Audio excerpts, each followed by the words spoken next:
Welcome to Unmasking Government Schools with Sherry Few, US PI's weekly podcast that empowers parents to reclaim their children's education from government bureaucrats and social engineers. In each episode, Sherry delivers the latest news from the front lines of the fight for the minds of the next generation, equipping you with the tools and resources needed to join the cause. Hi everyone, welcome to Unmasking Government Schools with Sherry Few.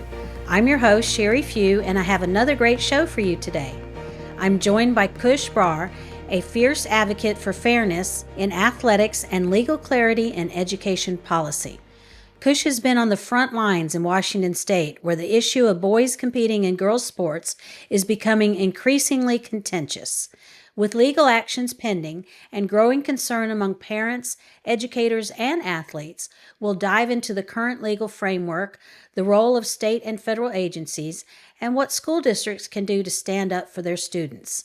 It's an important conversation about rights, responsibilities, and the future of girls' sports. Before I bring her on, please give us a 5-star rating or a thumbs up and subscribe to the show. And be sure to visit uspie.org to learn more and join the movement. Today's episode is brought to you by U.S. parents involved in education. U.S. PI's mission is to empower parents and local communities to break free from federal and national influences, thereby reclaiming parental authority over their children's education. For more insights from U.S. parents involved in education, connect with us at US PI on X and Facebook. To join the movement, visit uspie.org. Welcome back to Unmasking Government Schools with Sherry Few. Joining me today is Khush Brar, a Linden, Washington school board member and parent who champions parental rights, student empowerment, and education that supports sound academics. Khush Brar, welcome to the podcast. Thank you, Sherry, for having me. Absolutely. So glad. And I'm so excited about your story. You and I talked a little bit about on the phone, and I'm just really happy that you're willing to come share with our audience. And I think I told you that I recently had David Spring on the podcast. So he has been working to expose the Title IX violations in your state. And from your perspective, what is the current landscape in Washington State regarding biological boys participating in girls' sports, and how widespread is the issue across school districts? It is very widespread, Sherry, and the situation has not improved. Even after the WIAA, which is the Washington Interscholastic Activities Association. It's an organization that, regulates secondary school sports in Washington. So after their vote on Amendment number 7 and 8, which was submitted by school districts to, target and change the current gender identity participation policy, it failed. Amendment number 7 failed by one vote. So nothing has changed, unfortunately, and we're still, allowing Washington, when I say we, is still allowing boys in girls' sports. And so that is probably in direct violation, of course, of President Trump's executive order. So how does that work? Well, as far as the videos that come from OSPI, which is Office of the Superintendent of Public Instruction in Washington for K-12 schools, that's Mr. Chris Reichtel. He has said that federal orders do not preempt state law or federal law. However, we all know, executive order. The executive order has focused on upholding Title IX, which is a long-standing federal law that protects and guarantees equal opportunities, especially for females. When it was enacted back in 1972, by the Congress, we could see in the preamble why it came to life and who it was for. So OSPI in Washington holds the belief that President Trump's executive orders are nothing. So I personally, and I know a lot of, school board directors across the state like me, believe that that is not true. Well, I have to agree, and I'm so glad that the president's formed a task force to look into some of the complaints in your state and other states, and hopefully we can come to some reasonable resolution about the fact that federal law does indeed trump state law. And as you've rightly pointed out, Title IX is a federal law. And so it's just a matter of enforcing that law. So you told us a little bit about the state law, but if you could break it down a little more for us about what it currently says as far as gender in athletics and how the policies of the Office of Superintendent of Public Instruction and the Washington Interscholastic Activities Association, boy, that's a mouthful. So, how do they align or are they in conflict with those laws? So I want to reiterate your point of federal laws preempting state law and constitution, whether it's the nation's or the state's constitution, also preempting state law. And this is a fact that is in the U.S. Constitution. It's called the supremacy clause. So this is, not a statement to be argued, when it comes to, do federal laws really preempt, state law? Yes, they do, right? But the stance that OSPI has taken in Washington state is that the laws that they are enforcing, or should I say guidelines, these are to provide additional protections. So they're saying that where there is leniency in the federal law, where there is leniency or, absence of thereof, then the state can come in and provide additional protections, such as gender identity, because the state supposedly believes that Title IX is silent on gender identity. So when I heard that statement, that's very shocking, because Sherry, Washington State has its own Title IX law. So RCW, I'm going to say that word a lot, which is basically the revised Code of Washington. That's our state statutes that are approved and passed by our legislature. And then we will talk about WACs. WACs are the Washington Administrative Codes. Now, these are basically guidelines, rules, that come from the administrative and regulatory agencies that enforce the relevant law. So if it's a K to 12, education state statute, state law, then OSPI is responsible for coming up with the WACs, right, to interpret that law so that school districts and whoever it's applicable to are in compliance. Now, I'm going to jump back to Washington having its own Title IX. Now, Washington enacted RCW 28A 640 back in 1975. So 1972 was the federal Title IX, and then Washington passed its own Title IX in 1975, which clearly states the same premise, same provisions that are in the federal Title IX, which means that school districts are permitted under law to separate athletic teams, to separate facilities according to sex. So there's no questions there, because it's very detailed when it comes to, what you can do and not do, how to ensure that there is equal opportunity in education and athletic opportunities. It's all outlined in that RCW, same as it is in Title IX. So like I said, very similar. Now let's fast forward to 2010. Now there's another state law that was passed 2010 that added the word gender identity as a protected class. And that's, from that, the OSPI came up with a guideline. How do we follow and how do we make sure that we are not discriminating against gender identity, right? So they came up with not a WAC.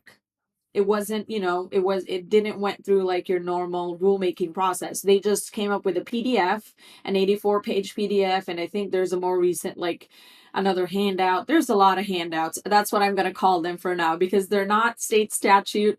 They're not, proper rules and guidelines. They're just handouts. So they came out with the handouts, and then they gave that, to school districts basically to follow. And there's another player here that I'm going to add in. I'm sorry, there's a lot of acronyms, Sherry. That's okay. We have what is called a very, different type of animal. I don't think any other state has it, but it's called WASDA. WASDA is the Washington State School Directors Association, WSSDA. WASDA. So this handout was given, because of that law and other laws passed later on, 2019, 2022. So the legislature said that WASDA, in cooperation with OSPI, need to come up with rules and guidelines, to enforce this law that basically says that non-discrimination is prohibited discrimination is prohibited against gender identity, sex, veteran status, all of those, protected classes. So they came up with that handout, put it in a board policy, and shoved it down our throats and said, okay, you guys need to follow this, pass it, enforce it. You cannot amend it. It has to be word per word. So that's what we're dealing with right now is that policy. It's called the 3211P, Gender Inclusive Schools Policy. So that's 50% of the problem. 50% of the problem is the WIAA policy, because almost all our members, we have to follow the rules that are set forth by WIAA. So we got two sets of problems here, with our law stating that gender identity is a protected class, and then OSPI coming up with a handout, making school boards, adopt that policy through WASDA. And then the 50% is the WIA gender identity participation policy that all members, sign a contract every year to follow the rules and regulations of that association. So that's what we have here.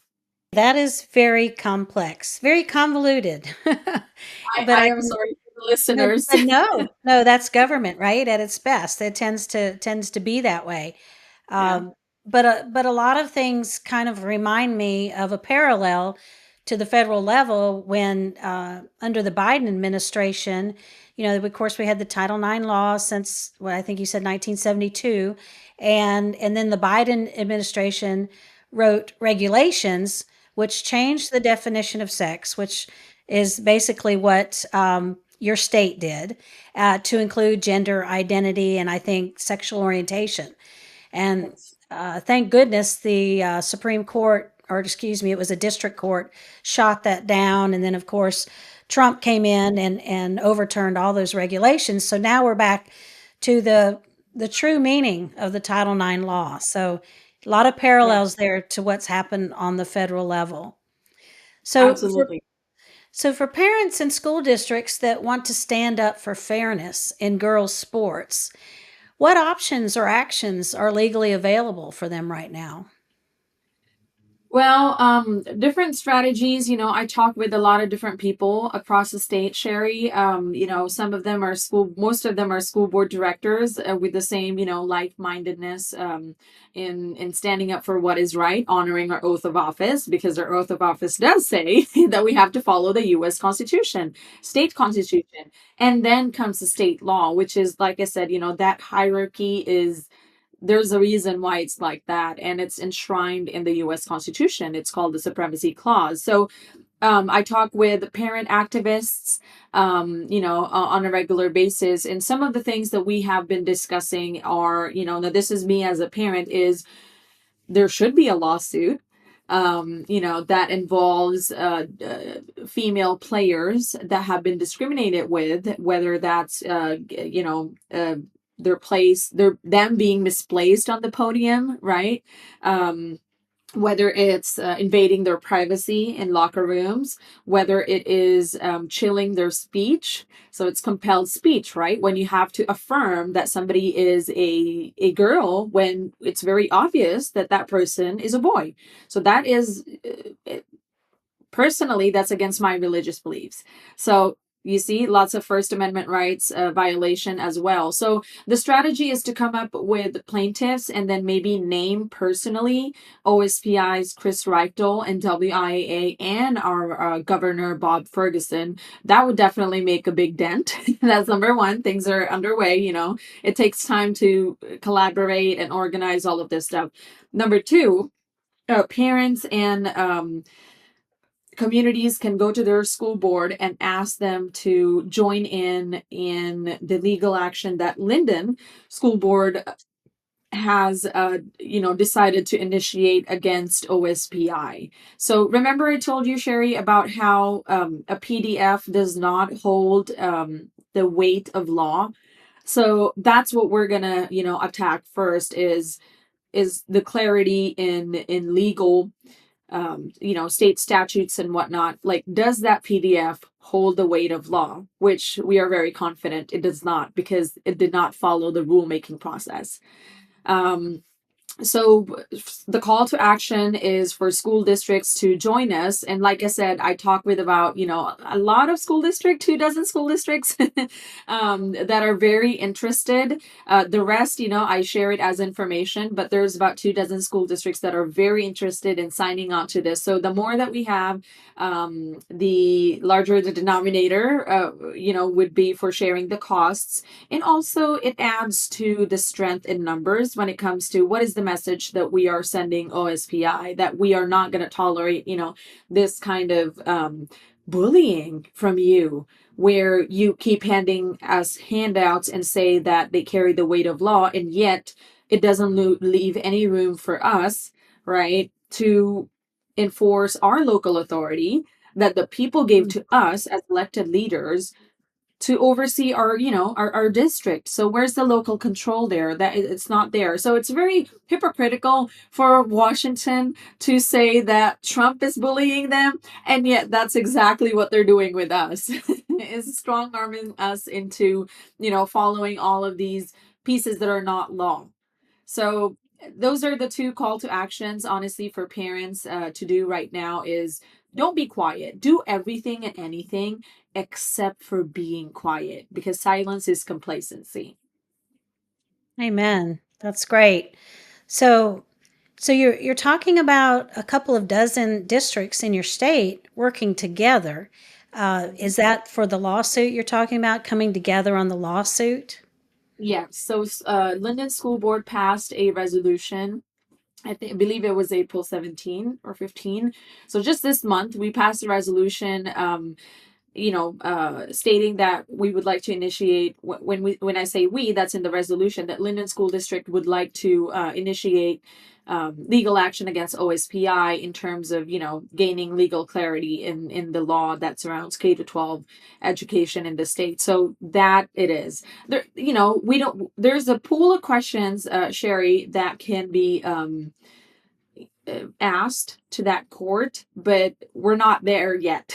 So definitely many questions, as we're working, as the district would be working with these other school districts, there's going to be that pool of questions. There's going to be that collaboration of what is it that this lawsuit should bring, basically, to the courts. Like I said, the main point would be that OSPI violated the rulemaking process. It's called the APA. And then what else, can be put into there? Well, I think it's just fantastic that you have so many school districts in a state like Washington, and I don't mean any offense by that, but we all know that, and I know personally because we have a PI chapter president in Washington, and he's on our monthly calls, and he's constantly telling us about how very, very liberal Washington is. So how refreshing and encouraging to hear that. And, someone I spoke to recently also pointed out that this issue really isn't a partisan issue, that many parents of all walks of life agree that boys are boys and girls are girls, and boys should not be in girls' sports. So it is very encouraging, and I appreciate that advice that you've just provided.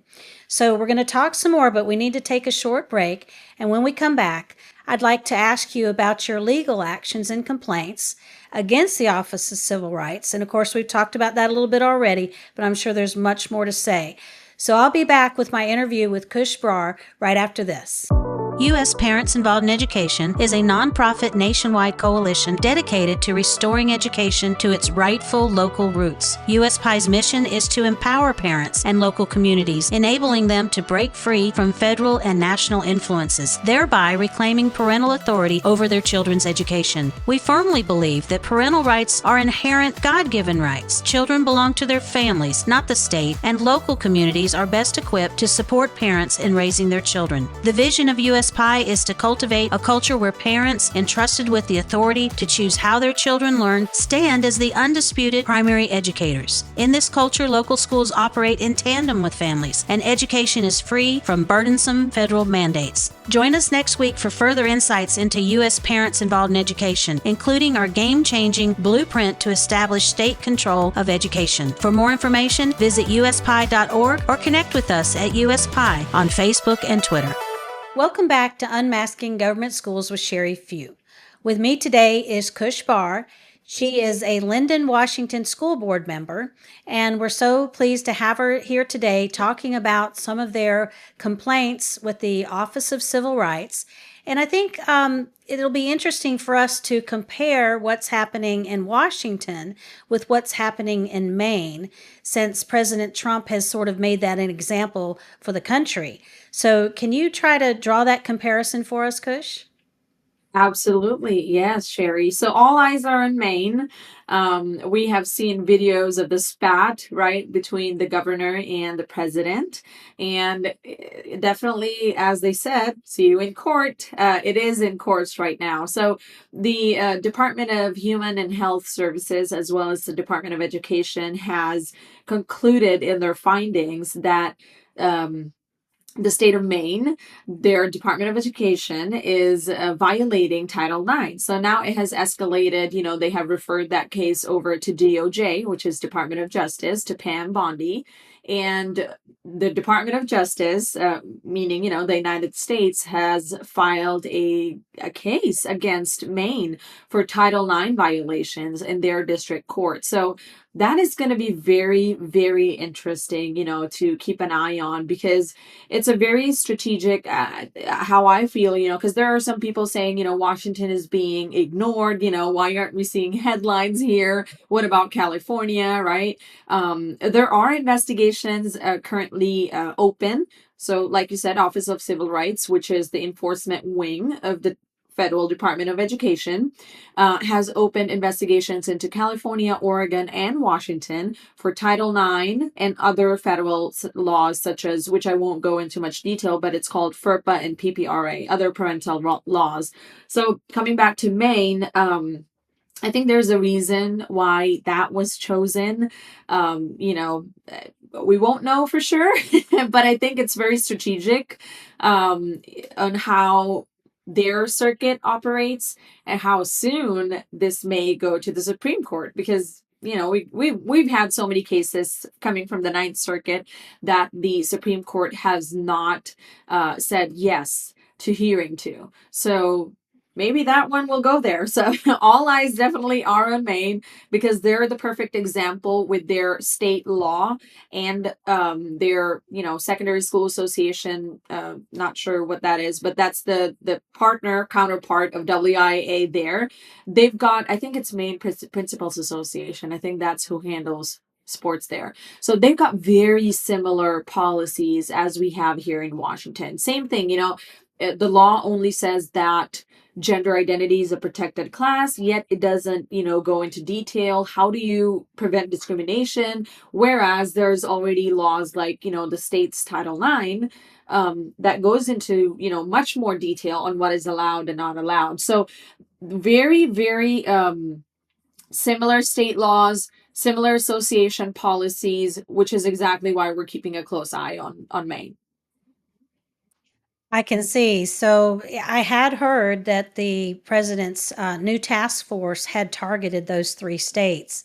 And I think that's excellent. And I'm really hoping that the task force is going to expedite the process of all of these complaints that have been filed. When I had David Spring on, he explained that he had a 99-page complaint and been working on this for a very long time. And one of the things that he told me that was so alarming was that they had a survey in your state, and they asked children if they thought they were a boy or a girl, or if they were neither one. And he said that 33% of students answered neither one. So it's just indicative of what's happening.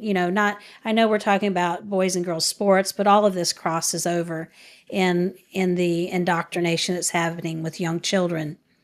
So let me ask you another legal question. So what kind of legal exposure or risk do school districts face if they either comply with or challenge these policies?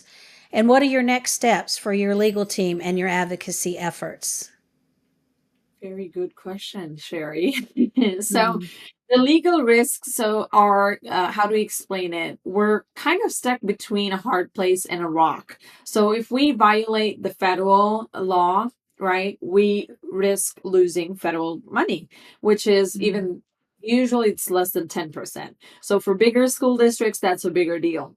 If we don't comply with our state's strong arming into following these ridiculous policies that aren't even law, then we risk losing state funding. But one fun fact is really the losing and keeping withdrawal of state funds. That's a very unprecedented move that I personally, I've tried to search where it has happened in the state. It hasn't. So it's something, and OSPI, we've had a very heated legislative session this year. And when OSPI representatives were asked in these legislative hearings, they said, time and again that we hope that we wouldn't have to use that resort, but they said it's there if we have to use it. And when somebody asked, have you used it before? They said not that, that they recall, especially like you said, if we have 24 school districts in the state, right, that are very explicit in their revolt of having boys in girls sports, then withdrawal of money from 24 school districts, is that something that could fly under the radar nationwide? I don't think so. So those are some of the things, those are the legal risks. I would say it's more money risk. Money makes the world go around. Everything is tied to money. But I'd like to add, though, that the action that Linden School Board is taking against OSPI, that one has no legal risk because we're asking for clarification in laws. We're not, asking for damages. We're not claiming anything. So there's no, it's not like a civil lawsuit that you would, see most of the time play out in courts. Our organization, our mission is to close the U.S. Department of Education and end all federal education mandates because we know it goes beyond just the Department of Ed. There are several federal laws that influence education. And so we often tell people that we're talking to about this mission that it's not such a big deal when you think about the fact that most states on average only get about 10% of their budget from the federal government, which is what you pointed out. So losing the federal money isn't as astronomical as it would be to lose the state funding, which would be the majority of your funding. And the fact that it's unprecedented, never happened anywhere. And the same thing is true for the federal funding. They always threaten to withhold it, but has it ever happened? And in my research, it only happened one time under, I think, the Bush administration, and they withheld some money from California, but it wasn't even the 10%. It was like 1%. It was only the administrative portion of the funding. So it is a big threat. It's a heavy hammer that they use to try to implement their agenda, but it doesn't often happen. And then the other point I wanted to make is what you said about local control. And that's another part of our mission, is to restore parental and local control for education. So if you have 12 school districts with duly elected representatives on their school board that are there to implement what they think is best, the voters have said, I believe this person will represent my values, what I think is important for education. And then for the state to try to usurp that, and they are the very people that are paying for the education, and yet they want to withhold their money. It's just absurd. What an interesting dichotomy. So, Kush, we need to take another short break, but when we come back, I'd like to ask you 2 questions I ask all my guests before closing the show. So don't go away. I'll be right back with my interview with Khush Brar right after this. U.S. Parents Involved in Education has developed a game-changing blueprint to establish state control of education. This visionary initiative aims to restore state sovereignty, enhance student learning, and safeguard parental rights. Our blueprint challenges the influence of the U.S. Department of Education, criticized for financial coercion and mandates that may not truly serve our children. Here are 4 steps. Step 1. Analyze education funds from federal, state, and local sources. Step 2. Conduct a comprehensive cost of compliance study. Step 3. Identify state programs to replace existing U.S. Department of Education initiatives with active involvement from parents and communities. And Step 4. Shift the responsibility of education revenue back to the state. Join us next week for more insights from U.S. Parents Involved in Education. Visit USPI.org or connect with us at USPI on Facebook and Twitter. Welcome back to Unmasking Government Schools with Sherry Few. With me today is Linden School Board Member Khush Brar. Thank you so much for joining me today. This has been a great conversation. I know that our viewers have learned a lot, and so many people are watching what's happening in your states and in Maine. And you know, you're setting precedent for the rest of the country and the outcomes of these situations. So I really applaud you. All the other brave school board members and districts that you're working with, I'm very excited to learn about what you're doing. So I'd like to end the episode by asking you 2 questions that I ask all my guests. So let's start with, what are your concerns? And of course, you've already expressed some of that, but there might be something you haven't covered. And then let's end on a positive note with some of the things that you're optimistic about. Wow, concerns. Yeah, we touched a lot of those. But what am I optimistic about? I'll go straight to that, Sherry. First, I want to give a big thank you to my community here in Linden. It's a very conservative Christian town that prides itself in hard work, honesty, and really dedication to values like family, freedom, and faith. So, I want to thank the community for supporting its board. I want to thank the board, for being so courageous in taking this step to try in protecting girls' sports. I also want to thank, the 12 other school districts like Kennewick, Moses Lake, Meade, their warden. I might miss a few, but OMAC. So many, really that are not afraid, they are doing God's work and doing what is right and in trying to uphold the Constitution. So I'm very optimistic, about the people that we have here in power that are activated to do what is right and to uphold the Constitution. I think that is what I look forward to, because, there comes a time where you have to pass the baton. So I will take little credit in, providing them the legal information and then kind of, strengthening and reaffirming what they already are doing, helping coordinate some of that, and then passing the baton off to them, because they are all brave, in their own spaces, in their own, accord. Really, that's what I'm optimistic about. Is I'm looking at a revolution in the state of Washington that will not be stopped, because there's a limit to everything. And I think the state hit the limit. They hit the ceiling, this time with boys and girls sports and boys and girls spaces like bathrooms and locker rooms. So That's what I'm optimistic about, is when you come for our children, that's where we draw the line. And now you're going to see what happens when you do that. Like mama bears, right? Mama bears and papa bears. Don't mess with our kids. So I'm really pleased, and I'm optimistic again for what I'm hearing about what's coming out of Washington State.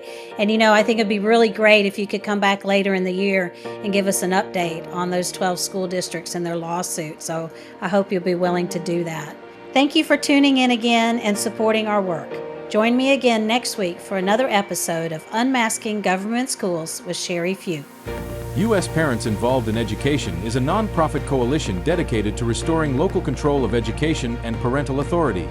By empowering parents to reclaim responsibility for their children's learning and encouraging states to move away from federal influence, U.S. PI seeks to create a culture where parents are the primary decision makers in education and schools support families without the burden of federal mandates. If you want to start a state or regional U.S. PI chapter in your area, please visit uspi.org and complete the brief questionnaire in the chapter section.